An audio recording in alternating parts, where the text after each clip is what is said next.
Mike was on our show May 9th of last year. First idea, Johnson&Johnson, J&J, pretty flat over the period, classic defensive stock.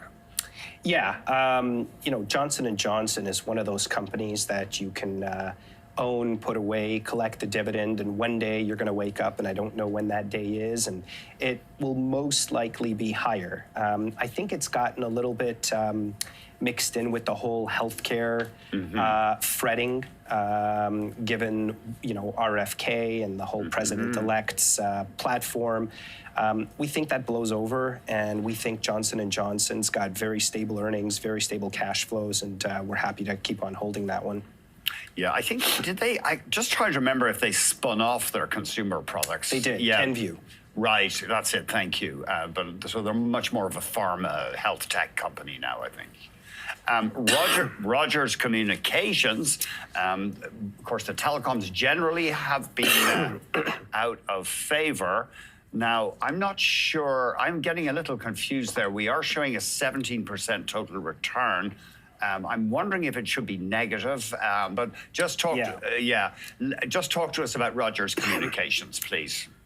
Yeah, I mean, it's one of the dominant oligopolies in Canada, and we still like it. Of course, they came out recently and said that perhaps the revenues are going to be a little bit less than what they predicted, but we're longer-term investors, and as value investors, we think there's quite a bit of value in this company, and you collect a very nice dividend as you wait.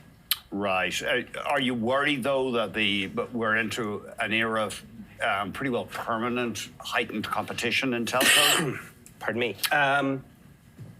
No, I think that the pricing is going to become actually more rational than less, because all the telcos, I think, are tired of these price wars.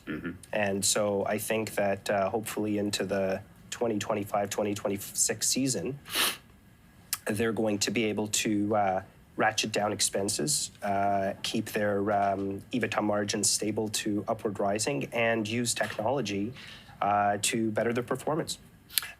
So our apologies. Our board was incorrect there. I'm showing the stock down 17% over the period from May of last year. But if you include the dividend, the loss just under 15%. And let's have a look at your final idea here, FedEx. Yeah, so we sold FedEx about $2.95. I think that was a month or two ago. Love the company, but the earnings revisions were coming down, and we had a nice profit. I think at the time it was $2.62, if I see correctly. So $2.95, $2.62. We decided to exit the position. If it ever came back down to a price point that we thought offered a better margin of safety, now that we think the fair market value has gone down a little bit, we would re-enter the position. So nothing to do with the company, just a valuation play and an ability to take some profit off the table and raise cash.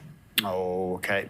And what longer term, what's the attraction of owning a stock like FedEx?